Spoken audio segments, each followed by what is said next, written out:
येणाऱ्या काळामध्ये म्हणजे 14 मे पासून मे 14 ते जून 14 एक महिन्याच्या कालावधीमध्ये गेले 15 वर्षापासून चालणारा रुद्र शिबिर याही वर्षी नियोजन केलेले आहे.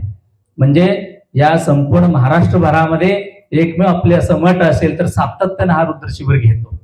आज 15 वर्ष आहे, एकही वर्ष असं नाही की रुद्र शिबिर घेतले नाही.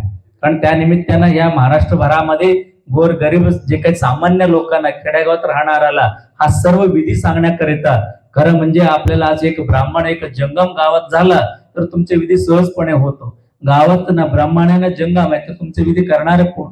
कारण आपल्याला शेवटी ह्या हिंदू संस्कृतीमध्ये त्या माध्यमातून सत्यनारायण, वर्धा, शंकर हे सर्व कार्यक्रम होण्यासाठी आपल्याला कोण नाही तर कोण लागणारच आहे. तशी तयार करण्याकरिता हा रुद्र शिबिर असतो. म्हणून 14 मे ते 14 जून एक महिन्याच्या कालावधीमध्ये श्रीमठामध्ये रुद्र शिबिराच्या माध्यमातून पूजा विधी शिकणारा जे काही जंगम समाजाचे मुलं आहेत त्यांच्यासाठी आज गेल्या 15 वर्षापासून आयोजन केलेले आहे. तर त्या निमित्तानं त्या रुद्र